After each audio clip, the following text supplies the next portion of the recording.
Hola, hola, hola, hola. Si alguien me puede confirmar que se escucha correctamente para pues, poder iniciar y darle unos recaditos sobre el curso. Sí, todo bien.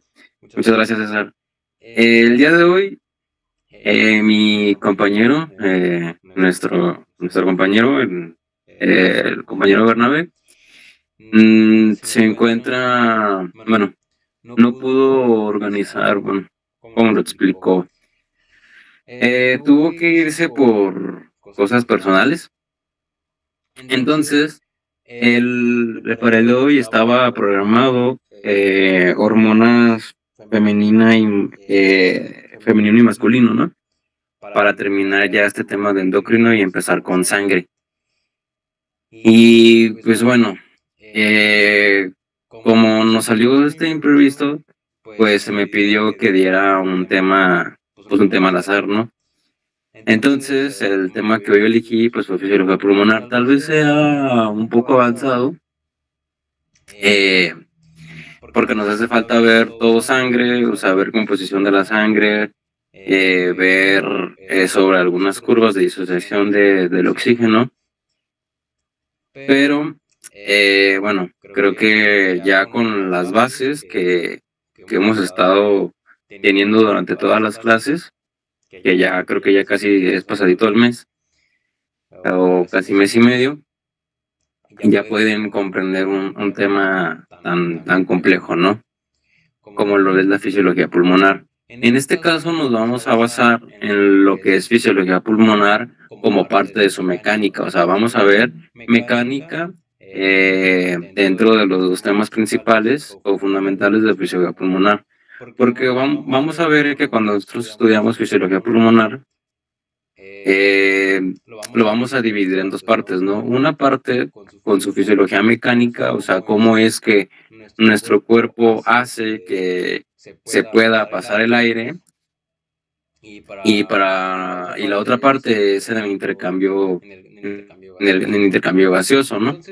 Entonces, esta segunda parte la vamos a dejar, conforme vayamos viendo el programa, o sea, mañana no, digo, perdón, el miércoles no, pero tal vez ya cuando veamos cardio, la segunda parte de fisiología pulmonar, que es difusión, todo el tema de difusión de oxígeno y vamos a ver algún mecanismo para mantener el pH, que pues son niveles de concentración de CO2, ¿no? Entonces esto es como más bien, pues lo reitero, ¿no? O sea, esta clase es para entender fisiología pulmonar, pero con su parte de la mecánica. Y pues bueno, me prestaron esta presentación, bueno, más bien, esta presentación fue mi tema de exposición de fisiología con otros dos compañeros, que ustedes también, son Z03, ustedes también lo van a hacer, y pues la maestra es muy exigente, ¿no? Entonces, en esta presentación pues viene todo lo de mecánica y se las puedo pasar sin ningún problema. Van a estar en Drive. Ok, entonces déjenme preparo. Ok, bien. Para entender o dar un poquito una introducción. Ok, perdón. Para poder. ah,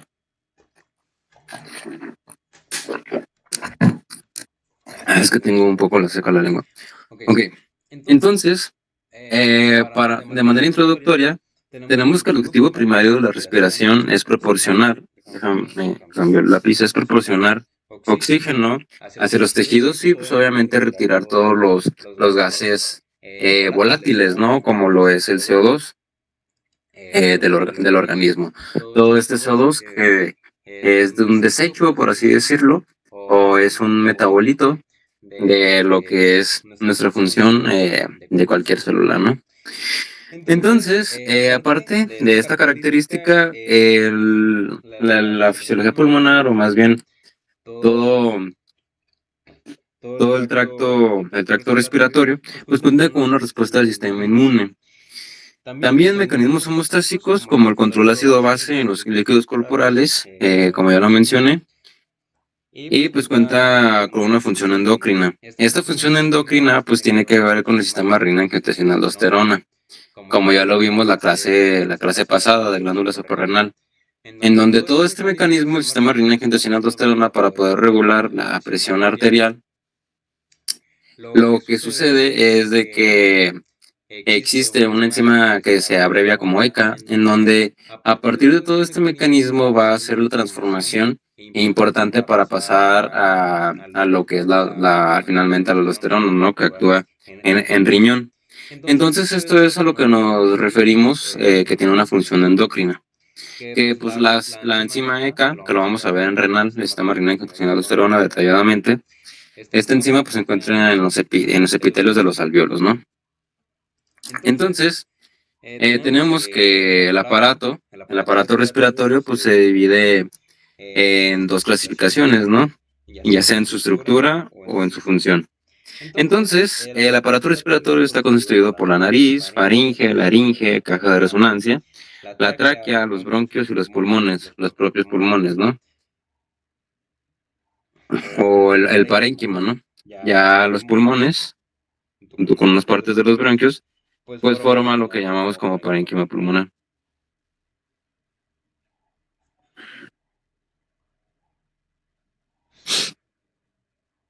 Entonces aquí en esta imagen pues tenemos un poquito de lo que es el aparato respiratorio, ya sea en su posición superior o inferior, ¿no?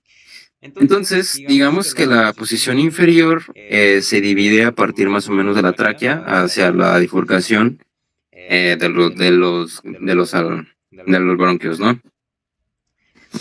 Entonces, pues tenemos la porción de la nariz, la cavidad nasal aquí, y pues la faringe, o la caja de resonancia, donde está la laringe. Después continuamos con la tráquea y pues ya el tejido se va a ir especializando, ¿no? O sea, ya no va a ser rígido eh, para mantener todas estas presiones de aire, ya va a ser más enfocado a lo que es la difusión de gases, ¿no? Entonces necesitamos un epitelio en donde sea demasiado delgado y lo vamos a ver en la segunda parte de respiratorio, ¿no? Cuando veamos difusión, para no revolvernos. Entonces, en la clasificación de acuerdo, sí se me escucha y se está presentando una duda. Sí se me escucha y se me está presentando, sí, ok, muchas gracias, César. Entonces, por parte de la clasificación de acuerdo en su estructura, tenemos que anatómicamente pues se divide en superior e inferior, como ya lo mencionaba. Pues el aparato superior pues incluye la nariz, la cavidad nasal, la faringe, la laringe, ¿no? Entonces aquí tenemos la nasofaringe, bucofaringe, la glofaringe, partes de las subdivisiones en la que se estudia pues lo que es la faringe, ¿no? Entonces, para ir pasarnos un poquito así rápido lo que es anatomía, que ustedes ya saben perfectamente, inclusive más que yo, pues el aparato respiratorio inferior pues incluye la tráquea, bronquios, bronquiolos y alvéolos, ¿no? Esta división de entre superior e inferior es un poco indefinida, o sea, algunos autores dicen que es a partir de los bronquios, bronquiolos y alvéolos, la parte inferior, y otros autores, ¿no? En algunos otros libros pues mencionan que incluye la tráquea, ¿no? O sea, de la tráquea para abajo, por así decirlo, es lo que es la parte inferior. Entonces, digamos que la tráquea tiene unos salinos cartilaginosos sólidos que en forma de C o en forma de herradura, pues que aportan este soporte semirrígido a lo que es toda esta estructura. Entonces, esto hace que se mantenga la permeabilidad y pues que sobre todo que la tráquea no se pueda colapsar. Pues durante la respiración, ¿no? La inspiración sobre todo y pues y que no obstruya pues el paso de aire. Entonces, no sé si han escuchado ustedes de órgano colapsado o cosas así, ¿no? Entonces, cuando ustedes ven anatomía sobre órganos, sobre todo, bueno, cuando vieron tórax, vieron, o más bien el maestro se los tuvo que haber mencionado, sobre por qué es que podemos comer, o deglutir, por así decirlo, estando boca abajo, y esto es debido a que el esófago es un órgano colapsado. ¿Qué quiere decir esto que es colapsado? Es que no mantiene una luz, no mantiene una luz como lo tenemos, por ejemplo, aquí en la tráquea, ¿no? O sea, digamos que el esófago está así, por así decirlo, está su luz, ¿no? O sea, está como apretado, por así decirlo, y pues la tráquea no es un órgano colapsado, está abierto, ¿no? Entonces, por ello, que es un órgano colapsado, es que podemos, digamos, pues comer, ¿no? Cosas estando boca abajo, inclusive en contra de la gravedad. Pues en la tráquea no es un órgano colapsado, su estructura rígida nos sirve para que no se colapse, por así decirlo, valga la redundancia, y pues mantiene este soporte, ¿no? Entonces tenemos que existen diferentes bifurcaciones, ¿no? Como aquí lo tenemos en la imagen, que a partir de la ramificación de la tráquea, que se convierten en bronquios principales, pues se van a bronquios lobares, bloques cementarios, bronquiolos y pues al final los bronquios terminales para terminar con los alvéolos, ¿no? Con esta unidad funcional del intercambio gaseoso. Entonces, a partir de múltiples divisiones dicotómicas, ¿esto qué quiere decir? Es de que a partir de la primera división, pues nos vamos a dividir en dos, o sea, cada rama se va a ir dividiendo en dos, se va a ir dividiendo en dos, se va a ir dividiendo en dos, así como si fuese un árbol, ¿no? Entonces, esto es lo que llamamos división dicotómica. Esto es pregunta de examen, chicos, así es, quédense la grabada. O sea, eh, para estudiar lo que es la bifurcación de la tráquea o para poder entender sobre este parénquima, decimos que existen divisiones dicotómicas y esto se da y esto se estudia por generaciones. ¿A qué se refiere con generaciones? Más que nada es lo que es el nivel, ¿no? Entonces la generación uno, digamos que son los bronquios principales, la generación 2 son los bronquios, después así seguimos, por ejemplo, hasta la generación 14, por así decirlo, que son los bronquios terminales o bronquiolos, que ya no tienen tanto cartílago. Después tenemos los bronquios respiratorios, como en la división número 18. Y aquí ya es donde nosotros podemos observar que existen algunas funciones de difusión de gases, ¿no?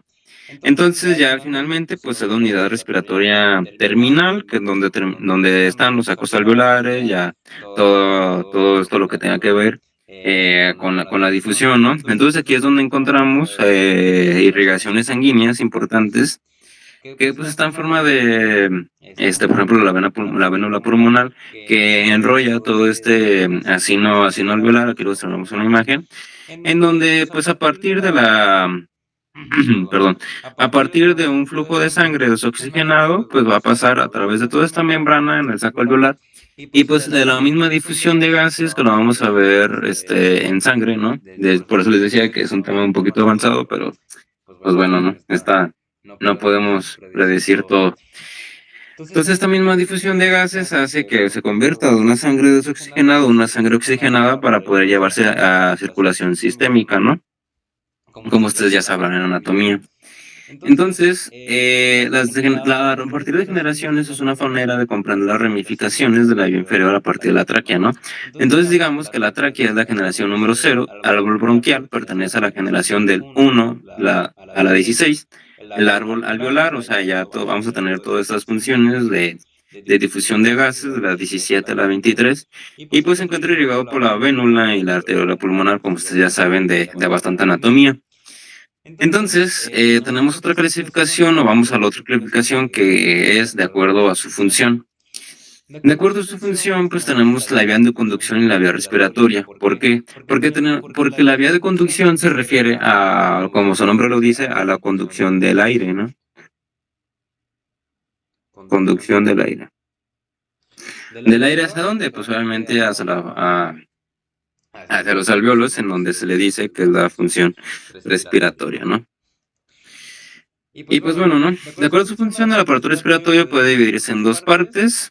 La conducción, que va de la nariz hacia los bronquios terminales, en donde ya no existe digamos, esta actividad de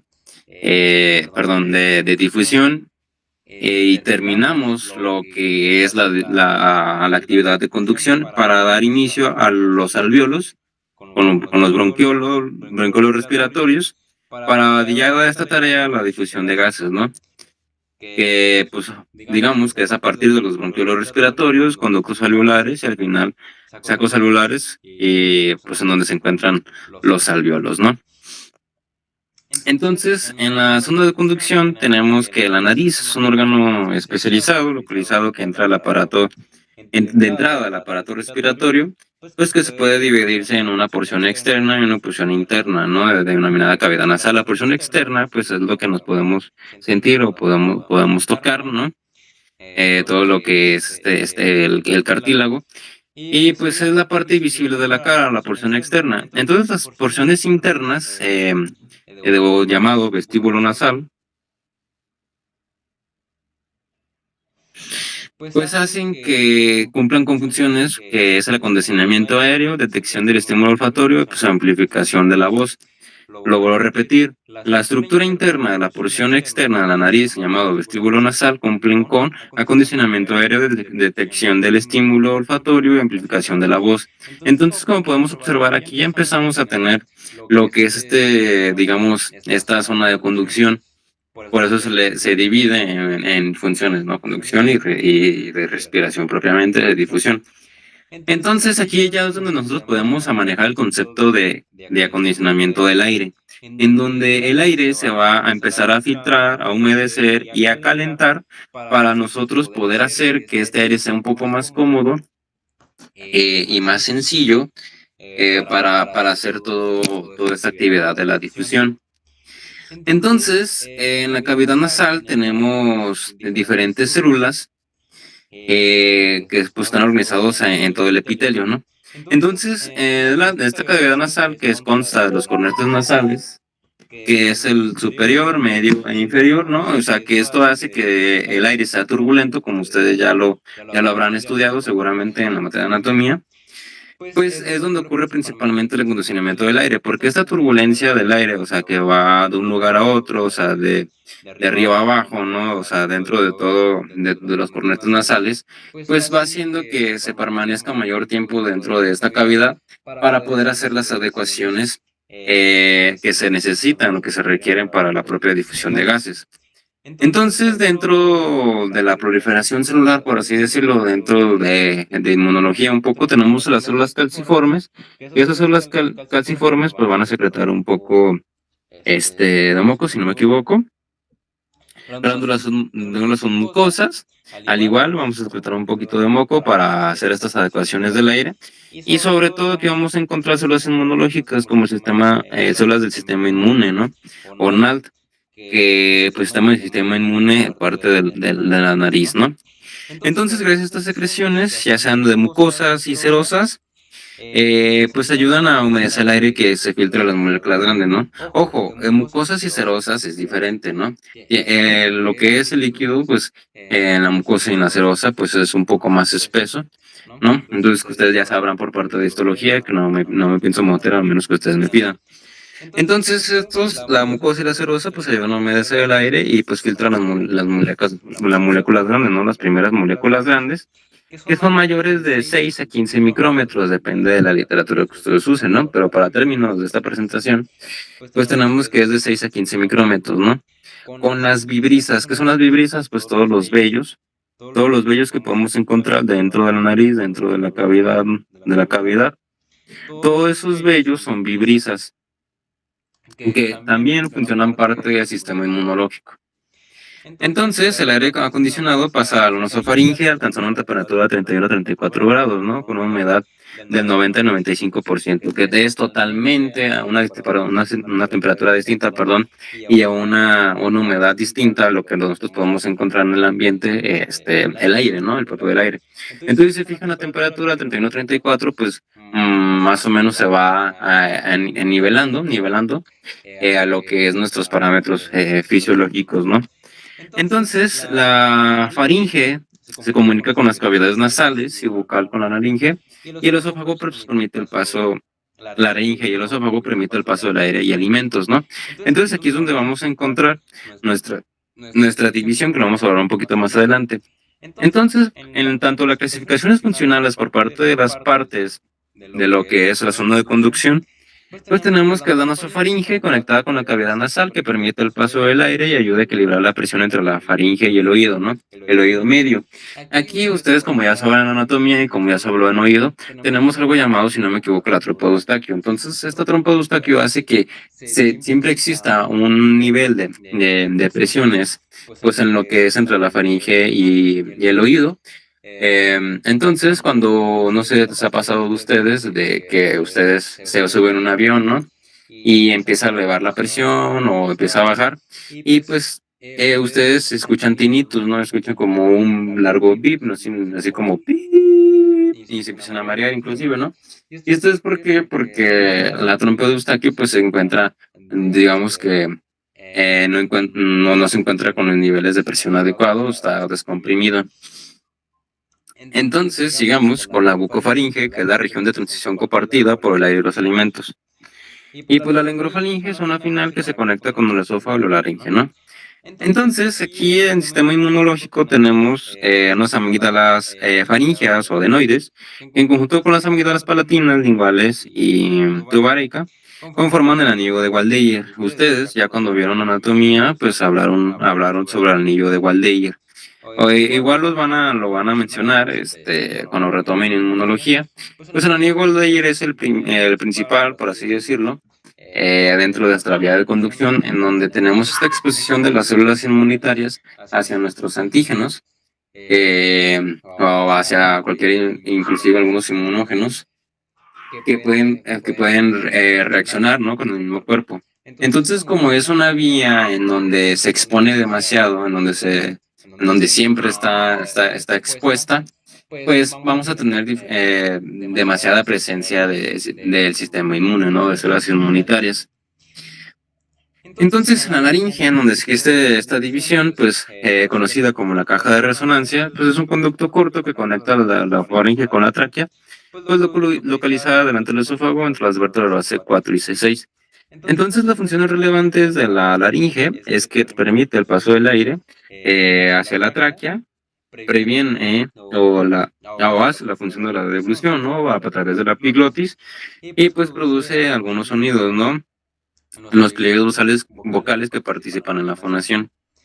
Entonces, para ya irnos a la vía, empezando a saber un poco hacia la vía de conducción, pues ya pegada hacia lo que es la vía respiratoria. Entonces tenemos que la vía de conducción continúa hasta la tráquea y pues parte del árbol bronquial, ¿no? Entonces aquí se encuentra tejido linfoide asociado a bronquios BAT que contiene linfocitos B y T. Ustedes pues ya llevaron una histología y pues ya saben todos los tejidos linfóides, ¿no? NAL, BAL, GAL y pues todo, ¿no? Entonces, a partir de esta distribución dicotómica que nosotros tenemos en nuestra tráquea, nos vamos a dar primero por los bronquios, después por los bronquiolos, se va a hacer se va a volver a hacer estas divisiones dicotómicas para terminar en los bronquiolos terminales y poder tener con los bronquiolos respiratorios, pues para finalmente dar con los sacos alveolares y ya con los alvéolos, ¿no? Entonces, esto es lo mismo de la tablita de inicio de la presentación, en donde nos marca por nivel de generaciones, ¿no? Entonces, aquí tenemos la tráquea, tenemos otra bifurcación, bronquios, bronquiolos, vamos a tener la bifurcación dicotómica hasta llegar a los bronquiolos terminales. Entonces, el volumen combinado de las vías respiratorias de conducción, que le decimos el espacio muerto anatómico, pues es de 150 mililitros en varones jóvenes y sanos y menos de 100 de mililitros en mujeres.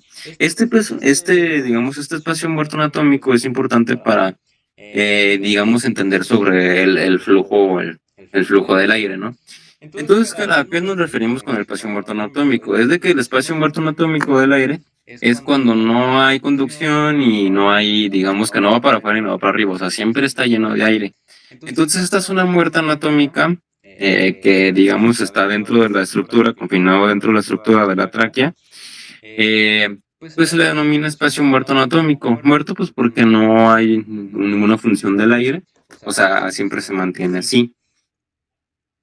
Entonces, para ir terminando sobre esta clasificación anatómica y funcional, pues tenemos la zona respiratoria, ¿no? Que va a partir de la división 17, esto es pregunta de examen, pongan atención, en donde aproximadamente 300 millones de alvéolos se encuentran, eh, pues dentro de esta porción, digamos, respiratoria, ¿no? Entonces se encuentra irrigado por la vénula y la arteria pulmonar, como ya lo mencionábamos, y pues consta de bronquios respiratorios, conductos alveolares, sacos alveolares y alvéolos. Digamos, aquí ya tenemos la primera definición de los alvéolos, ¿no? Que los alvéolos es la unidad fundamental de intercambio gaseoso, ¿no? El cual está revestido por vasos sanguíneos, o sea, por capilares. Entonces vamos a ver que en el sistema, cuando veamos todo el tema digamos, de sangre, de lo que es presión arterial, vamos a ver algunos tipos de capilares que ustedes ya llevaron la materia de histología, entonces ya pueden saber más o menos qué es a lo que nos referimos. Entonces existen capilares que permiten que esta difusión sea más sencilla, ¿no? Y pues dentro de los alvéolos se encuentran células como alveolares tipo 1, alveolares tipo 2 y pues células del sistema inmune. Y aquí lo tenemos un poco, ¿no? O sea, las células tipo 2 y lo tenemos que recubre todo el epitelio y pues las células alveolares tipo 1, ¿no? Que están ahí pegadas.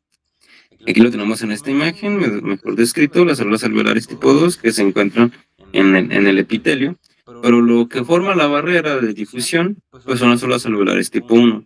Entonces digamos que las células alveolares tipo 1 forman este saco, por así decirlo, forman este espacio para poder que se dé la difusión de gases y pues las células alveolares tipo 2 pues están ahí como más o menos como de soporte, ¿ok? Entonces, en células celulares, que esto sí es importante que ustedes se los aprendan, que solamente se encuentra en el libro de Gannon. Tenemos las células del sistema inmune, dentro de los alvéolos tenemos los llamados PAM, que son macrófagos alveolares pulmonares, y pues así como linfocitos, células cebadas y plasmocitos, ¿no? Entonces, en las células alveolares tipo 1 es el 40% del revestimiento alveolar y 95% de la superficie alveolar, pues facilitando el intercambio de gases, ¿no? Entonces, las células alveolares tipo 2, el 60% del revestimiento alveolar y el 5% de la superficie, ¿no? Y pues las células alveolares tipo 2 secretan el factor surfactante, ¿no? Este surfactante hace digamos, bueno, vamos a ver un poquito más adelante, sobre todo en difusión, pues hace que no colapse, que por ejemplo cuando nosotros tengamos algún estornudo fuerte, hace que no colapsen las vías respiratorias. Y pues el líquido surfactante es un tensoactivo compuesto de 80% de fosfolípidos, 8% de lípidos neutrales y 12% de proteínas.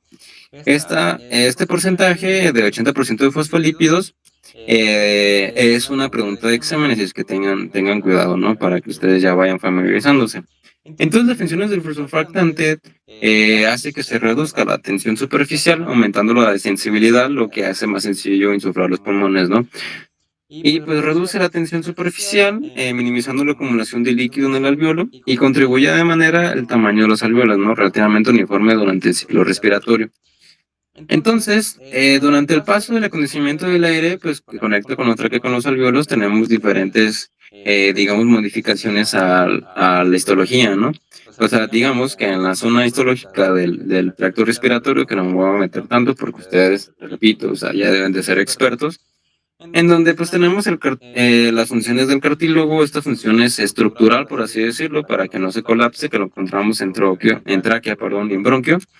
Tenemos células ciliadas con cilios, como ya mi compañero se lo explicaba para qué funcionaban los cilios. Tenemos glándulas para toda esta producción de moco y así poder, digamos, adaptar el aire y pues demasiados capilares, ¿no? Entonces conforme vayamos avanzando, por ejemplo en el bronquiolo, van desapareciendo estas células con los cilios, va desapareciendo el cartílago, por así decirlo, aquí ya no tenemos presencia de cartílago, para ya dar paso a la función respiratoria, ¿no? Entonces se va llenando de bastante irrigación, tenemos bastantes capilares, y pues ya pasando finalmente en el alveolo, en la estructura del alveolo, pues ya encontramos demasiada irrigación, demasiada, digamos, flujo sanguíneo, Encontramos agente tensoactivo y pues ya obviamente las células epiteliales de tipo uno y de tipo 2. La de tipo uno pues que tienen mayor recubrimiento y pues la de tipo 2 pues es la que libera el agente tensoactivo, ¿no? Entonces, todo esto es lo que le llamamos el tabique intraalveolar, ¿no?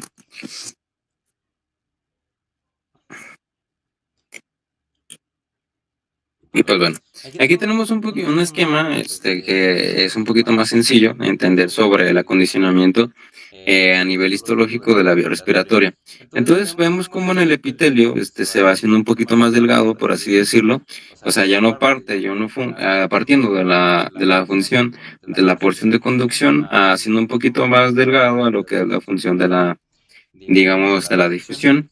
Pues tenemos que las células caliciformes pues van un poquito desapareciendo hasta el nivel de bronquiolo.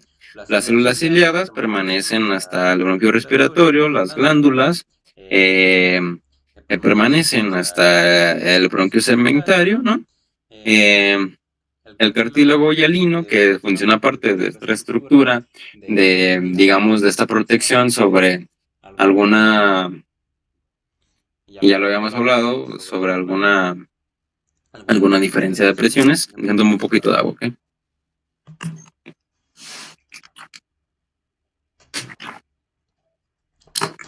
Perdón.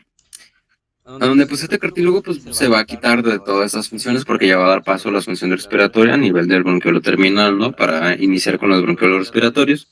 El músculo liso, importante, para la, digamos, contracción, que a través de este músculo liso, de su dilatación, con algunos neurotransmisores, perdón, como ya lo hablamos, pues tienen la capacidad de contraerse o de distenderse, ¿no? Como lo que sucede con personas del asma, que esto queda más claro con temas de fisiopatología. Y pues tenemos las fibras elásticas que terminan prácticamente, están presentes en todo desde la tráquea hasta los sacos alveolares. Entonces, para poder entender la mecánica, no, perdón, antes de seguir a pleura, ¿tienen alguna duda? O muy rápido, o no se me está entendiendo.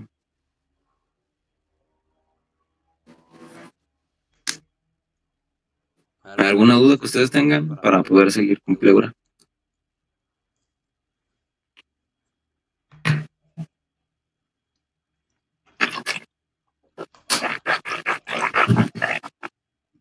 Pues eso lo tomaré como un no. Ajá. Entonces, ya dando toda esta introducción anatómica, histológica, que ustedes ya son expertos, vamos a tener otra parte que es la pleura, ¿no? Entonces, esta pleura, ¿por qué la metemos cuando estudiamos mecánica de la ventilación, ¿no?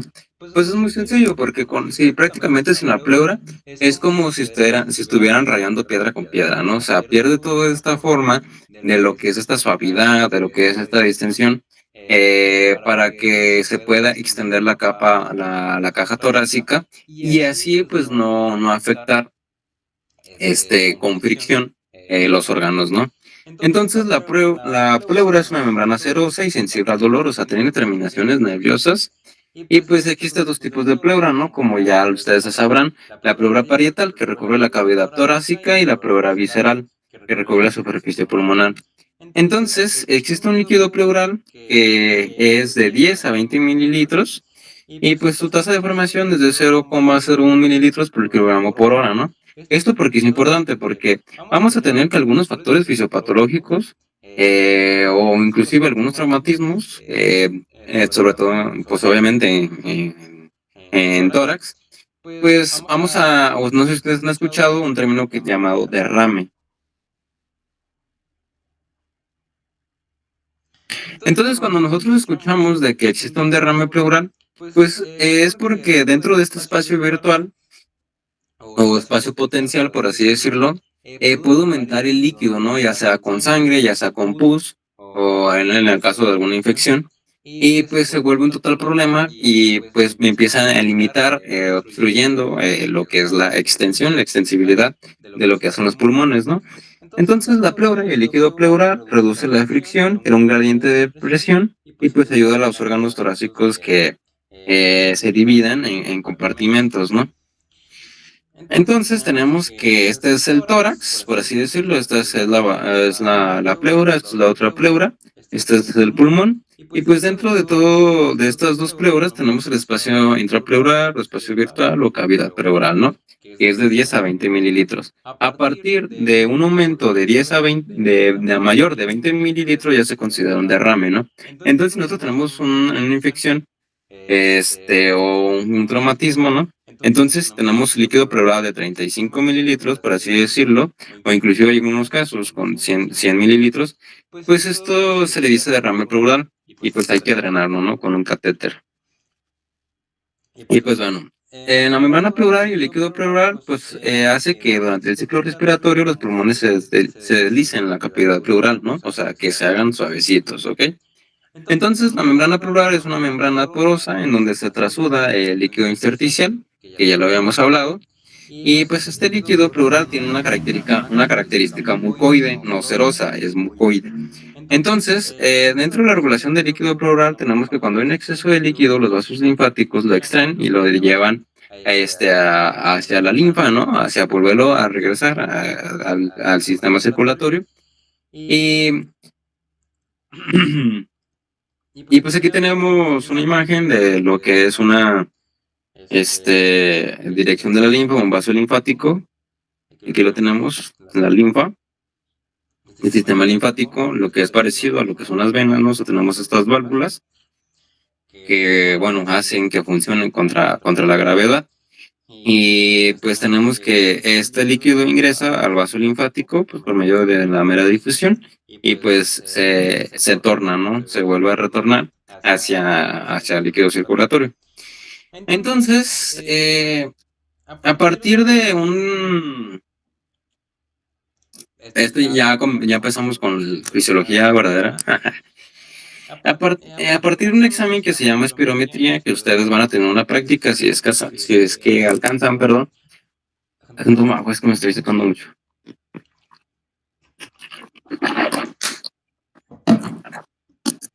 Entonces, a partir de la espirometría, nos da unas capacidades y unos volúmenes de aire que puede ingresar a nuestro cuerpo, ¿no?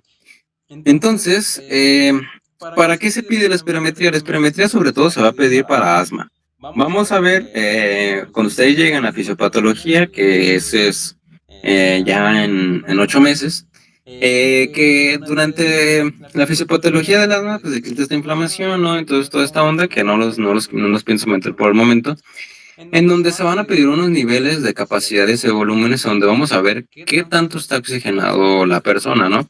Sí, vamos a tener el conteo por saturación, ¿no? Por saturación capilar. Vamos a estar monitoreando. Sin embargo, pues es importante hacer la espirometría para ver qué tanta capacidad tiene la persona para poder, digamos, hacer este intercambio de gases, ¿no? También se usa para EPOC, fibrosis pulmonar y pues enfermedades intersticiales pulmonares, ¿no? Pero sobre todo es para el asma. Entonces, pues digamos, esta espirometría se basa en que la ventilación pulmonar puede estudiarse, bueno, más bien registra la ventilación pulmonar por medio de volúmenes. Entonces, ¿qué volúmenes estoy hablando? Estoy hablando de estos. Esta tablita, lo voy a pasar en la presentación, pero esta tabla es súper importante. O sea, ustedes se deben de aprender todo lo que viene de aquí en adelante, ¿ok? Los volúmenes son súper importantísimos. Es la base para que ustedes entiendan algunos procesos fisiopatológicos para algunas enfermedades respiratorias. Y sobre todo, pues obviamente es pregunta de examen. Entonces, esta tablita que aquí se la realice, es súper importante que ustedes se la aprendan, ¿ok? Usted no sea de este tipo, o sea, pueden hacerlo de organizadores que ustedes saben hacer mejor que yo, pero sí es importante que lo estudien, ¿no? Entonces tenemos que la cuantificación importante de la función pulmonar se logra a través de un desplazamiento del aire, ¿no? Como lo de la inspiración y la expiración. Entonces la capacidad pulmonar denotan subdivisiones que contienen dos o más volúmenes. Los volúmenes, nos referimos al volumen tidal, al volumen de reserva inspiratoria, al volumen de reserva expiratoria y al volumen residual. ¿Qué significa? Se los voy a leer. El volumen tidal, pues, es la cantidad de aire que entra y sale de los pulmones con cada respiración. El volumen de reserva inspiratoria es el aire inspirado con el esfuerzo inspirado máximo. O sea, cuando nosotros hacemos así, hacemos estas inclusive bocanadas de aire, ¿no? Entonces, donde llevamos nuestra capacidad de distensión de la capacidad torácica al máximo es lo que llamamos como volumen de reserva inspiratoria. El volumen de reserva expiratoria es con el esfuerzo expiratorio máximo. Y pues el volumen residual, que es el aire que queda en los pulmones después de un esfuerzo inspiratorio máximo, ¿no? Entonces, todo esto tiene diferentes valores que nos va a ayudar a definir las capacidades. Lo que es volumen tidal, 500 mililitros, BRI 3000, BRE 1100 y BR 1200, ¿no? Mililitros. Entonces, todo esto se va a ir juntando y se van a crear capacidades. Por ejemplo, la capacidad pulmonar total es de la cantidad máxima de aire que puede sostener los pulmones y se suman todos estos valores de todos los volúmenes y pues toda esta suma es la capacidad pulmonar total que nos da de un 548 mililitros aproximadamente, ¿no? Pero también tenemos la capacidad residual funcional, que es el volumen de aire que permanece en los pulmones después de expirar, perdón, en una respiración normal. O sea, es el BRE más BR, que es 2300 mililitros. La capacidad inspiratoria, que es la cantidad máxima en la que el aire es inspirado desde el final de la expiración, ¿no? Que es el BRI, el BT, que es 3500. Esto es demasiado importante, sobre todo con el tema del asma, ¿no? Entonces tenemos la capacidad pulmonar vital, que esto nos va a definir sobre qué tanto puede oxigenar la persona, donde que se expresa la cantidad de aire inspirado en un pulmón que totalmente inflado, ¿no? O sea, ya en su porción, pues, inflado, ¿no? O sea, con esta total mecánica, pues vamos a tener que, si sumamos el BT, el BRI, el BRE, pues es 460, 4600 mililitros. ¿Qué pasa si se reduce esta capacidad? Pues estamos hablando de que ya existe un daño y que inclusive pues obviamente pues puede ser peligroso porque ya no está oxigenando bien la persona, ¿no? Entonces esta es digamos, una ilustración de lo que es una espirometría que pues está representado las capacidades pulmonares, ¿no? Entonces tenemos aquí respiración por respiración, o sea, capacidad inspiratoria máxima, y pues tenemos una constante que es el volumen corriente, en donde siempre va a estar ahí, y pues aquí tenemos los volúmenes residuales, lo que queda, e inclusive pues ya todo esto da, o lo que es la capacidad pulmonar total. Entonces, para irnos un poquito más rápido y no enfadarlos tanto, tenemos los músculos de la respiración. Los músculos de la respiración, como ya ustedes sabrán, pues son los elevadores, que son para respiración forzada, o más bien vamos a iniciar, ¿no? Con algo. Algunos términos llamados respiración forzada, que esta respiración forzada nos da cuando nosotros tenemos para hacer la capacidad de respiración máxima, pues activamos músculos de la respiración forzada, ¿no? Como son los elevadores de las costillas. Que bueno, vamos a iniciar con músculos inspiratorios. Bueno, la inspiración es la entrada de oxígeno, la inspiración, perdón, es la entrada de oxígeno de O2 que va de los alveolos a los, perdón, es que me estoy quedando con la boca seca, ay güey, que va de los alveolos, perdón, y pues de los alveolos a los tejidos mediante la difusión de gases, ¿no? Pues con ello aumenta el volumen del tórax y los pulmones. Entonces los músculos inspiratorios, o sea, la entrada de oxígeno, inspiratorios, que significa la entrada de oxígeno o la entrada de aire, tenemos los elevadores de las costillas, que pues es en la respiración forzada, intercostales externos, esternocleidomastoideo, escalenos, elevadores de las costillas, pectoral menor y mayor, serrato posterior, anterior y dorsal ancho. Entonces aquí es donde tenemos que el diafragma aumenta el diámetro vertical de la cavidad torácica y pues sirve y también existen algunos dilatadores faringios, ya sea en su porción simpática, ¿no? Sobre todo. Entonces, los músculos inspiratorios, pues tenemos aquí una tablita en donde tenemos intercostales externos, que es inspiratorio, contrae, pues eleva las costillas, el diafragma, el esternón con los dedos, columna elevador, el pectoral mayor. No me voy a detener porque ustedes ya deben de saber esto bastante, o sea, esto ya es anatomía. Y pues no me voy a detener. Y sin embargo, les voy a pasar la presentación. Entonces, en los músculos inspiratorios también tenemos el pectoral menor, los anchos, serratos posteriores, serrato anterior, en donde los serratos pues es de la inspiración forzada, los anchos igual de la inspiración forzada. Y pues los músculos expiratorios, ¿no? Entonces, la expiración es la salida de dióxido de carbono de los alvéolos del exterior, ¿no? Entonces, la expiración tranquila normalmente es pasiva y pues consigue una simplementación por la relajación de los músculos de la inspiración. ¿Qué quiere decir esto? Es de que solamente se activan los músculos de la inspiración y cuando se relajan en una expiración tranquila, pues esto es la expiración sin necesidad de meter algunos músculos específicos, ¿no? Entonces los músculos respiratorios accesorios, pues, que son los que se encienden de las costillas, que son los intercostales externos internos, el recto abdominal, los oblicuos abdominales, y el transverso abdominal, los fascículos medios del músculo serrato anterior, ¿no?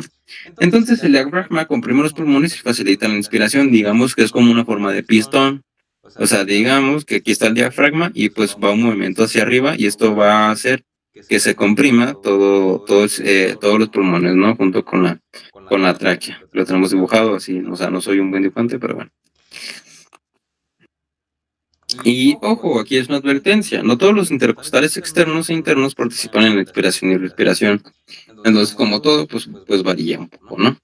Entonces, aquí tenemos la misma tabla, intercostales externos, diafragma abdominales, intercostales internos, y aquí es lo que quiero que se fijen, que tenemos la inervación. Esta inervación va a ser importante para llevar a cabo, para comprender lo que es la regulación de la respiración, ¿no? Entonces, para tener todo este tema de presiones, tenemos una ley que se llama la presión, la ley de Boyle, que consiste en donde la presión de un gas es inversamente proporcional al volumen del continente. Es decir, que a mayor volumen, menor presión y a menor volumen, pues mayor presión, ¿no? O sea, esta imagen nos representa que el volumen de un litro, o sea, de un volumen mayor, es una presión de una atmósfera y de un volumen menor, es una presión de 2 atmósferas. ¿Esto para qué? Pues junto con la presión de la pleura, que es la presión del líquido que está en el espacio, ¿no? Interpleural, en este espacio virtual, y que hace junto con la pared visceral, con la pared torácica, pues, pues tenemos estas diferencias de presiones que van a ser la entrada de aire, por así decirlo, ¿no? Entonces, al comienzo de la inspiración, la presión pleural es aproximadamente de 5 centímetros de agua, de -5, perdón, lo que ayuda a mantener los pulmones expandidos, ¿no? Entonces, en la inspiración, lo que se hace es de que se llega a un déficit, perdón, lo que se llega a un negativo de la presión pleural a menos 7.5, y pues permitiendo la entrada de aire y el aumento del volumen, ¿no? Entonces, en la expiración, volvemos que regresa a -5 en un estado de reposo, facilitando la salida de aire de los pulmones. Entonces, con esta presión alveolar de la presión de aire entre los alveolos pulmonares, tenemos que cumplen con condiciones de equilibrio, ¿no? O sea, cuando la glotis está abierta y no hay ningún movimiento del aire desde los pulmones, la presión de los alveolos es igual a la presión atmosférica, que se toma como cero. Entonces, la referencia de presión es que la presión atmosférica es el punto de referencia usando para medir las presiones de las vías respiratorias. Entonces, entendiendo esto, tenemos que decir que existe un cambio en las presiones alveolares durante la respiración. Durante la inspiración, la presión alveolar disminuye a -5, lo que crea un gradiente de presión que permite que el aire fluya hacia los alveolos, ¿no? Y pues esta disminución de la presión es suficiente para que pase todos los litros de aire entre los pulmones durante 2 segundos, que dura la inspiración normal y tranquila. Perdón. Y pues durante la expiración tenemos que la presión alveolar aumenta a +1, o sea, es positivo, centímetros de agua, lo que genera un gradiente que expulsa el aire hacia el exterior. Y pues este aumento de presión provoca que el mismo volumen de 0.5 de aire salga a los pulmones aproximadamente en 2.3 segundos. Entonces, de manera sencilla, tenemos que cuando, digamos, está a cero, Ok, eso me quiero acordar de algo que les iba a mencionar. Ok, entonces tenemos que la inspiración en la presión alveolar es de -1 y la expiración, perdón, alveolar es de +1. O sea, todo este cambio de presiones pues hace que se facilite la salida de aire. Entonces, ¿qué es lo que sucede con nuestra presión pleural? Con nuestra presión pleural a nivel se mantiene en -5, ¿no? Como acá lo tenemos mencionado, ¿no? O sea, se mantiene en -5 aproximadamente, pues lo que ayuda a mantener los pulmones expandidos. Y pues cuando se hace la inspiración es de que llega a -7.5, o sea, se hace más negativo. Entonces, digamos, como lo dice aquí en la inspiración, va a 7.5, sube, digamos que disminuye 7.5 y después con la aspiración se pone normal, que es a 5, ¿no? Entonces, todo este cambio, lo que es la diferencia de presiones, de que en la inspiración, en la presión alveolar es de -1, la presión pleural es de -7.5 y todo esto hace que se genere, digamos, una diferencia de presiones para poder hacer que en conjunto, se haga digamos, esta expansión adecuada y este paso del aire, ¿no? Entonces, ¿por qué tenemos la presión pleural, la presión alveolar? Pues digamos que la presión pleural más que nada es sobre la extensión de la capacidad del tórax, por así decirlo, y la presión alveolar, ya lo mencionaba, pues es lo que hay adentro, ¿no? De los sacros alveolares. Entonces, un momento, en lo que prendo la luz.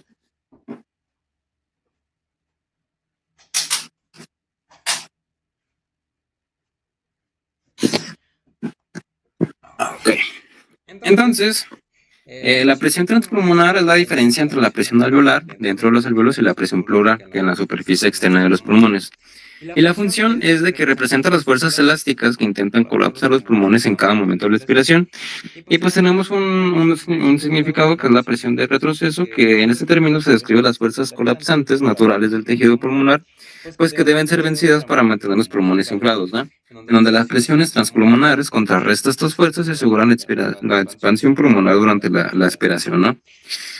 Entonces, pues digamos que mientras nuestra cavidad está así, por así decirlo, y aquí tenemos un pulmón, así. Entonces tenemos que se juegan presiones tanto internas en los alveolos como lo que es externas, ¿no? Y pues esta diferencia de presiones hace que exista una inspiración pues totalmente normal. ¿Aquí tienen alguna duda con lo de presiones?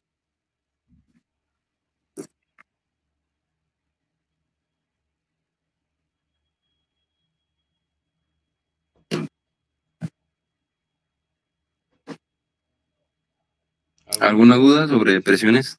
¿Todo bien? Vamos a seguir.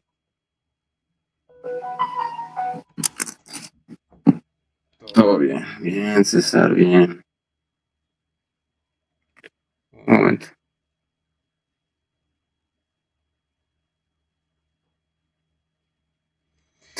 Ok, entonces sigamos. La mecánica de la ventilación consiste pues en lo que es, vamos a empezar, ¿no? Con estas definiciones, que es la ventilación, que es el flujo de entrada, de salida de aire a la atmósfera, a los alveolos pulmonares, que es un proceso mecánico. O sea, aquí vamos a hablar sobre el proceso mecánico, totalmente mecánico. En donde, bueno, por otro lado tenemos la respiración, que es la entrada de oxígeno y salida de dióxido de carbono que interviene en la difusión de gases. Entonces digamos que la ventilación es el proceso mecánico y lo que llamamos respiración pues es el proceso de difusión. Y pues el volumen respiratorio por minuto es la cantidad de aire nuevo que se mete en las vías respiratorias cada minuto. Esto se puede calcular por la frecuencia respiratoria, o sea, que normalmente fisiológicamente es de 12, por el volumen corriente, ¿no? Entonces el volumen respiratorio por minuto normal es de 600 mililitros por minuto. Hay veces que tenemos nuestra frecuencia respiratoria muy elevada, inclusive a 22 o a 21, ¿no? Por ejemplo, yo ahorita, que parece que estoy corriendo un maratón, en donde pues nuestro volumen respiratorio pues va a ser un poquito mayor. Y pues la mecánica de ventilación inicia cuando ponemos un ejemplo de que nuestras, digamos, las pleuras, ya la visceral y la torácica, pues se van a empezar a tocar y esto hace que se deslicen, ¿no? Entonces es como si tuviéramos dos placas de vidrio y les pusiéramos agua. Esto no van a hacer que se separen, o sea, van a crear una fuerza impresionante, y a la vez pues va a hacer que se, digamos, que se deslicen, ¿no? Entonces la tensión en el espacio entre los pulmones y la pared torácica es subatomosférica. Y pues en términos de la mecánica, tenemos, me voy a adelantar un poquito hacia aquí. Entonces, tenemos que nuestros pulmones, pues la capacidad torácica, la caja torácica, perdón, se va a hacer hacia afuera, o sea, se va a expandir y nuestros pulmones se van a contraer. Entonces, esto va a crear una presión, una diferencia de presiones que subatmosférica. Y pues aquí tenemos un poquito representado, ¿no? Entonces, en la inspiración, lo que sucede es de que se hace o la apertura, o sea, más bien se abre la cavidad torácica, eh, se el esternón se hace un poquito hacia arriba y en la expiración, perdón, en la expiración tenemos totalmente lo contrario, ¿no? O sea, tenemos esta contracción de la capacidad de la cavidad torácica. Y esto se ve un ejemplo como lo que es una agarradera, un agarradero de una cubeta, ¿no? En donde tenemos esta diferencia, por ejemplo, en reposo y en la inspiración, tenemos en donde las costillas ascienden hacia el asta de la cubeta, o sea, se levantan, se crea este espacio abierto, la capacidad torácica, por así decirlo, con todas las costillas, y durante la expiración, pues digamos que la agarradera baja, y pues digamos, ejemplifica lo que es la reducción de la capacidad torácica. Entonces, ya pasando un poco a lo que es el control de la ventilación, tenemos que el control de la ventilación, pues es un mecanismo ventilatorio que debe realizar dos tareas, ¿no? La primera es que establece el ritmo automático y la segunda es que tiene que ajustar este ritmo para adaptarlo a necesidades metabólicas. Entonces existen neuronas especializadas que descargan más potenciales de acción, o sea, tienen más, digamos que son más sensibles y que tienen mayor actividad, durante la respiración que otras neuronas, por eso se les dice neuronas, digamos, relacionadas con la respiración o NRR, que son interneuronas, promotoras y motoras. Y pues el centro, de la respiración, pues digamos que es una zona, ¿no? Es una zona en donde se encuentra involucrado el bulbo raquídeo, la protuberancia y otras regiones del tronco cefálico que modulan, ¿no? Que la modulan. Y pues todo esto, digamos, toda esta zona se le dice GCP. ¿Qué significa GCP? Significa generador central de patrones. Ojo, en la literatura lo van a encontrar como centro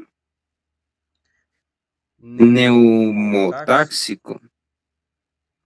Si no me equivoco, así es.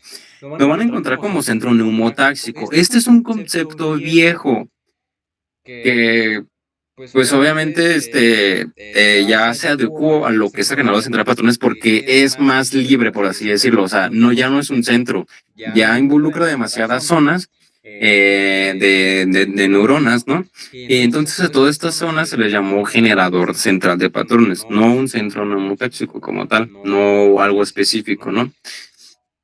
Entonces, ustedes cuando vayan a la materia de fisiología, pues a lo mejor el maestro se va a referir como centro neumotáxico, pero a referirse a centro neumotáxico, pues actualmente es lo que es el GCP.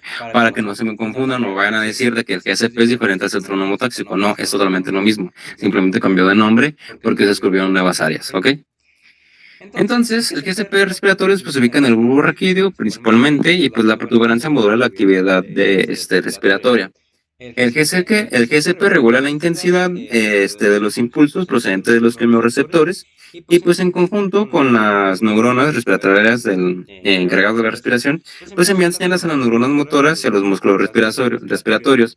¿Se acuerdan que yo les había dicho cuando vimos músculo que solamente se fijaran y pues se acordaron un poco de lo que es la inervación? Pues es para esto, porque a partir de todo este sistema de regulación como el GCP y pues la protuberancia que modula la actividad respiratoria, pues van a mandar señales a lo que es diferentes, digamos, eh, perdón, ah, no se me movió aquí la imagen, se me movió la presentación, pero bueno. Entonces, a lo que es de diferentes neuronas. Y pues tenemos un grupo respiratorio dorsal y un grupo respiratorio ventral. En el grupo respiratorio dorsal, que procesa la información sensorial entrante y contiene principalmente neuronas inspiratorias. Entonces, las neuronas del núcleo del tracto solitario, así como algunas neuronas inmediatamente adyacentes a la porción dorsal del bulbo, pues forman el GRD. Y pues toda esta información viene a partir del par craneal número 9 y del 10, el nervio vago. Entonces, su salida principal es hacia neuronas premotoras, a médula espinal, después de médula espinal, los músculos primarios de la respiración, o tiene otra vía, otra salida, que es a nivel de interneuronas hacia el grupo respiratorio ventral, ¿no? Entonces aquí lo tenemos un poco, ¿no? O sea, neuronas inspiratorias, expiratorias divididas dentro del núcleo. Y pues un poquito aquí, ¿no? Ok, empezamos aquí. Entonces el grupo respiratorio ventral que tenemos que es principalmente motor y contiene neuronas tanto inspiratorias como expiratorias. O sea, digamos que el GRD procesa la información sensorial entrante y digamos que el GRB se encarga de actuar, ¿no? O sea, es principalmente motor. O sea, esto es sensitivo, o sea, sensitivo y motor, y pues este es principalmente motor, ¿no? Entonces contiene tanto neuronas, tanto inspiratorias como expiratorias, y pues es el principal motor, o sea, es el eferente. Entonces tenemos que el GRB consta es un complejo rostral o el complejo de Boxinger, que es expiratorio y pues conecta con interneuronas hacia el GRD y GRB, que lo mandan hacia lo caudal, ¿no? Hacia los nervios. Entonces el GRB, pues en el nivel intermedio, tenemos que es el CPRBOT, núcleo en vivo o núcleo para en vivo, y pues es totalmente inspiratorio, ¿no? Entonces, donde tenemos motoneuronas simpáticas y premotoras como en la médula espinal que viajan a los músculos accesorios y primarios de la respiración. Y el GRB caudal, o sea, el más abajo o sea, primero está el rostral, el intermedio y el caudal, ¿no? Entonces, en porción caudal tenemos que se encuentra el núcleo retroambiguo, que es totalmente expiratorio y pues va hacia neuronas premotoras a la médula espinal para inervar los músculos accesorios a la aspiración y poder modular, ¿no? De poder modular la mecánica de la ventilación. Y pues el GRB también contiene neuronas motoras que inervan los músculos de la faringe, la laringe, además de las vísceras del tórax y del abdomen. ¿Esto para qué? Para la respiración forzada, ¿no? Entonces va a dilatar, va a haber una vasodilatación, una dilatación del músculo a nivel de la laringe y de la faringe para que nosotros podamos captar mayor volumen de aire y así satisfacer nuestras necesidades metabólicas, ¿no? ¿Y por qué el abdomen? Porque ya, como se los mencioné, pues aquí tenemos músculos respiratorios, perdón, músculos de la respiración forzada que hace que aumente todavía un poco más esta capacidad máxima. Entonces, para cumplir con su misión de intercambiar el oxígeno y el CO2 entre la atmósfera y los capilares de la circulación sistémica, el sistema respiratorio intenta regular los parámetros de los gases sanguíneos o las concentraciones arteriales de O2 y de CO2 y el pH. Entonces, estos quimiorreceptores se encuentran periféricos en los cuerpos carotídeos y aórticos, que es por el par craneal número 9, y los quimiorreceptores centrales que se encuentran en barrera hematoencefálica y pues están inervados por el nervio vago. Entonces, los quimiorreceptores periféricos y centrales que detectan el oxígeno principalmente, el CO2 y el pH en la sangre dirigen funcionamientos al GSP, ¿no? O sea, al núcleo central de patrones, al generador central de patrones. Y pues la entrada al GSP son diversas, ¿no? Las más importantes proceden de los quimiorreceptores, ¿no? Entonces existen dos tipos de células quimiorreceptores en el cuerpo carotídeos y aórticos. O sea, hablando específicamente de los quimiorreceptores periféricos, existen las células de tipo 1, que son las células glómicas, que tienen un origen neuroectodérmico, o sea, es parte de lo que es el epitelio y parte de origen neural, ¿no? Inervadas por neuronas simpáticas preganglionares y pues su despolarización desencadena potenciales de acción que tienen numerosas vesículas entre células que contienen diversos neurotransmisores. Las células de tipo 2, que son células sustanculares, pues solo son de soporte para las células de tipo 1. Cuando decimos que es de soporte es porque no se ha investigado, no se sabe muy bien su, digamos, este, su función y pues se le dice de soporte, ¿no? Entonces, y tenemos una explicación, o sea, o básicamente de cómo es que funciona todo este movimiento de la sinapsis, que lo saqué directamente del libro, ¿no? Entonces, y cito, las terminaciones nerviosas del nervio del seno carotidio, que es una rama del par canal número 9, están en contacto con las células glómicas del cuerpo carotidio. Y la liberación de neurotransmisores por las células glómicas desencadena potenciales de acción en el nervio del seno carotidio que establece su primera sinapsis con neuronas del núcleo del tracto solitario, parte del GRD, ¿no? Entonces, entonces tenemos que a partir de la célula glómica, o sea, aquí tenemos la célula, aquí tenemos como esta parte de la sinapsis, aquí tenemos representado un poco la hendidura sináptica, que a partir de las acciones aferentes del nervio glosofaríngeo, eh, pues vamos a transmitir toda esta información para que se lleve a cabo y se module la mecánica de la ventilación, pues a nivel de lo que corresponda, ¿no? Entonces, tenemos que los quimiorreceptores periféricos van a responder a tres grandes estímulos, que es la hipoxia, la hipercapnia y la acidosis. En la hipoxia tenemos una vía en donde, déjame ubico, ok. Aquí, donde el CO2 por así decirlo, va a disminuir.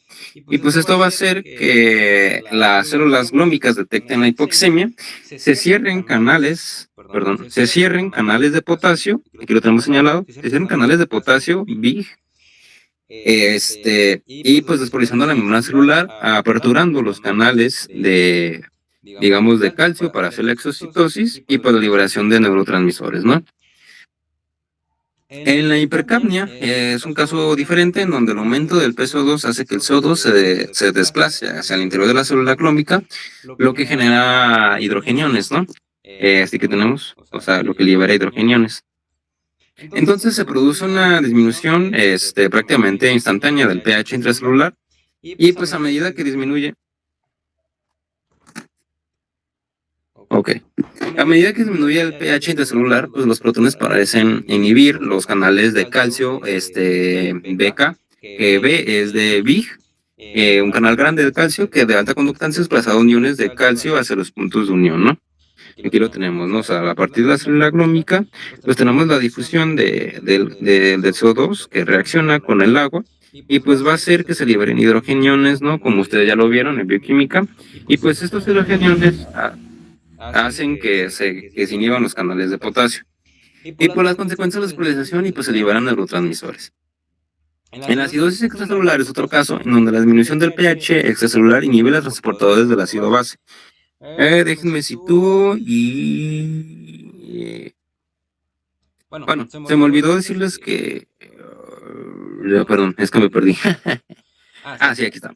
Entonces, a partir del pH, va a inhibir canales o con transportadores de sodio, o se importe, de sodio e hidrogeniones, en donde va a elevar el pH intracelular. Y pues esto va a reducir el pH intracelular, perdón, va a elevar va a elevar el nivel de los hidrogeniones para así poder reducir el pH y pues va a llevar a una disminución, ¿no? Entonces pues desencadenan la misma cantidad de fenómenos de hipercapnia, pues aunque es un poquito más lento. O sea, vamos a ver manifestaciones clínicas como que se ven en la hipercapnia. Entonces se me olvidó de mencionarles que durante el oxígeno, la disminución del oxígeno, tenemos que a partir de la mitocondria, tenemos algunos metabolitos derivados del glutatión, que pues también van a inhibir lo que es la bomba de potasio o también aumentando el AMP cíclico por la misma reducción del oxígeno, ¿no? Que inhiben pues los canales de potasio. Y pues al final se desarrolla una vía en común para la respuesta a los tres estímulos de la inhibición, pues que consiste en inhibir los canales de potasio para poder hacer este potencial y poder abrir canales de calcio y hacer la exocitosis hacia el nervio que se necesita, ¿no? En otro lado tenemos los quimiorreceptores centrales, que son las neuronas que actúan como quimiorreceptores sensibles principalmente a la hipercapnia. porque sabemos pues que es altamente tóxico, los niveles altos de dióxido de carbono es demasiado tóxicos para el cerebro. Entonces el aumento del peso 2 arterial rápidamente un aumento de la magnitud similar del peso 2 en el líquido extracelular y este, el líquido cefalorraquídeo, ¿no? Entonces, esta capacidad de amortiguación se encuentra un poquito menor y pues básicamente es lo mismo, ¿no? O sea, las quimioreceptores centrales pues son estas astrocitos, más que nada, en donde pues va a detectar todas estas diferencias en los cambios de líquido extracelular y en donde va a poder avisar a los núcleos para que aumente digamos, la mecánica, ¿no? O la frecuencia respiratoria. Y pues ya para ir terminando un poco, para ir finalizando la presentación, aquí tenemos todo resumido, o sea, todo lo que hemos hablado durante una hora está resumido aquí. Que es, por ejemplo, ¿no? O sea, vamos a iniciar en donde, de aquí, músculos del sistema respiratorio. Se van a activar y pues va a hacer que la pared torácica y las vías respiratorias de conducción pues tengan una mayor ventilación. Y pues esto va a hacer que se mande información a los nervios, a la médula espinal, y pues que a niveles de la ventilación se vayan regulando los niveles de dióxido de carbono, de oxígeno, de pH o inclusive en algún desbalance, ¿no? Entonces esto lo van a detectar los quimiorreceptores periféricos que van a hacer una integración sensorial pues para llegar al generador central de patrones. Y pues también a partir de la pared torácica, las respiraciones de la conducción, pues podemos tener una vía a partir del nervio vago que va directamente hacia el patrón general, hasta el generador central de patrones. Y pues ya cuando el CO2 atraviesa la barrera hematocefálica, pues se reduce el pH extracelular, el pH intracelular, pues que aquí van a detectar los quimiorreceptores centrales. Y pues bueno, ¿no? Es que así se dice que el sistema nervioso central pues, es superior a lo que es el tronco encefálico. Y pues aquí tenemos que pues es prácticamente lo mismo, simplemente que vamos a tener aquí la actividad de algunos mecanorreceptores para regular digamos, la ventilación, ¿no? O sea, para mandar esta señal a médula, al centro respiratorio. Y pues básicamente esto es lo que nos quiere decir la diferencia. O sea, esto lo explica bien, pero aquí nos mete lo que es los mecanorreceptores. Entonces, en la modulación del control ventilatorio, pues tenemos, como ya lo mencioné, hacia algunos mecanorreceptores, tenemos algunos nociceptores, ¿no? Entonces, tenemos receptores de estiramiento pulmonar de adaptación lenta, que son el reflejo de Hering-Breu, que es la insuflación pulmonar que inhibe la descarga de las neuronas motoras del nervio frénico, lo que protege a los pulmones de una hiperinsuflación. Y los receptores de estiramiento, de irritación pulmonar, de adaptación, que son de adaptación rápida, pues entre estos estímulos entra la serotonina, las prostaglandinas, la bradiecinina, el amoníaco, el humo del tabaco y el éter, ¿no? O sea, tenemos estos receptores para lo que es la irritación. Y pues los receptores de fibra C, que ya lo habíamos hablado cuando vimos una introducción a lo que es sistema nervioso, fisiología del sistema nervioso, pues vamos a un poco sobre receptores y sobre fibras. Entonces tenemos receptores, fibras de las fibras C, donde tienen receptores J que responden a estímulos tanto químicos como mecánicos, y pues una triada, ¿no? Que es la respiración rápida y superficial, broncoconstricción, aumento de la secreción de moco. O sea, toda la activación de los receptores de fibra C, pues va a, digamos, perdón, va a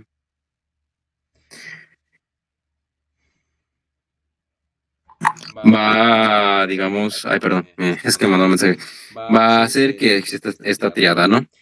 Entonces, como reflejos tenemos los suspiros, bostezos, toses y estornudos, en donde el suspiro es una inspiración lenta, profunda, que se aguanta tan solo un momento y que está seguida por un periodo inspiratorio más prolongado de lo normal. Y pues sucede, los suspiros pueden ser de 6 veces por hora, y pues es la antelactasia, suspirio, liberación de surfactante y pues que abre los alvéolos. En el bostezo,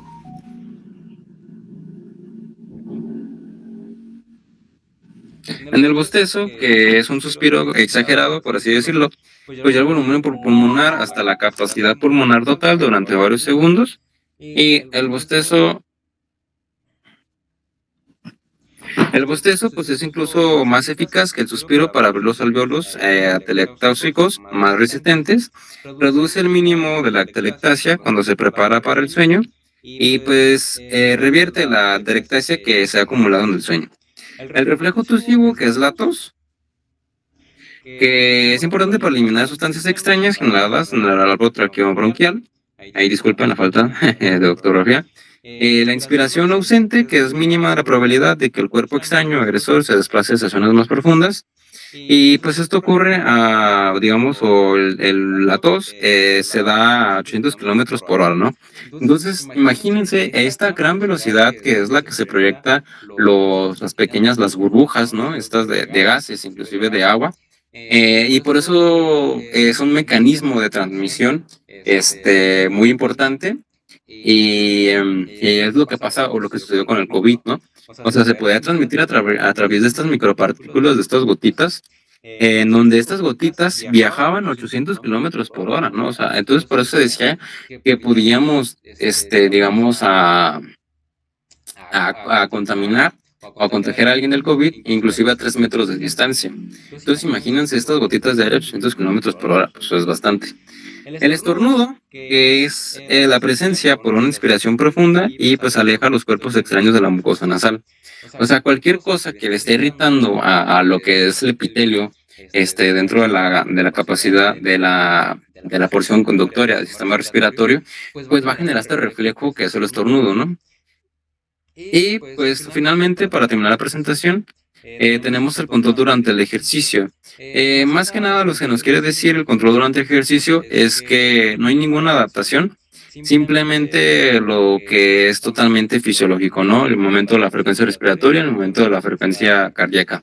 O sea, no hay investigación aún que diga que durante el ejercicio cambia parámetros que hagan de oxígeno, de dióxido de carbono o de pH, que hagan que se activen estas vías y poder, digamos, hacer este aumento de la frecuencia respiratoria por parte de las neuronas encargadas de la respiración. Entonces, simplemente la modulación durante el ejercicio se da por aumento de la frecuencia respiratoria y aumento de la frecuencia cardíaca. O sea, en ningún momento se tienen que entrometer estas activaciones de las otras vías, ¿no? Y pues más que nada, pues se da por la inervación de los músculos accesorios. Y pues bueno, ya terminamos. Aquí les noto todas las referencias que usé para hacer esta presentación, que es del boron, el Gannon, Guyton, RAF, que es fisiología digamos, de la respiración, Saladin, Tórtara, Ross, la Target y algunos que otros artículos, ¿no? Entonces terminamos con esta presentación. Esta presentación yo se las di muy rápida. O sea, bien nos podemos detener y nos podemos hacerlo, inclusive, pues una forma más tranquila. Porque cuando yo lo expuse bueno, cuando yo lo expuse por primera vez, nos tardamos 2 horas y 40 minutos, o sea, casi 3 horas con un tema de preguntas y toda esta onda, ¿no? Entonces, pues imagínense sin interrupciones, pues lo hago en 1 hora. Y pues esto es lo que es la mecánica de la ventilación. Sé que me fue muy rápido, lo sé.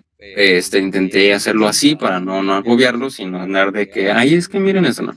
O sea, se me hace más sencillo darles el tema y ya que ustedes tengan alguna duda o pregunta, pues puedan hacerla, ¿no? Obviamente, pues retirándoles, terminando con esta presentación, de que su obligación es leer los libros y pues sobre todo, cuestionen, ¿no? O sea, cuestionense lo que leen para que pues, se conviertan en un total aprendizaje. Y pues, al menos que ustedes me lo pidan, podemos volver a retomar la clase y podemos, digamos, resolver dudas, ¿no? Paso a paso. Y igual podemos invitar a algunos otros compañeros que también explican muy bien esta mecánica de la ventilación. Y pues sin más, si no hay dudas, preguntas, nos veríamos el miércoles ya con el tema para finalizar endocrino. Esta clase fue como algo rápido para no perder el tiempo y pues poder aprovecharlo, ¿no? Así trabajando con los imprevistos. Entonces, ¿alguna duda, pregunta que ustedes tengan? Duda, pregunta, o sea, o que me digan, ¿sabes qué, Navarro? No se entendió nada. Vuelvo a explicar, pues lo volvemos a explicar sin problema, la verdad. ¿Alguna duda, César? ¿Todo claro?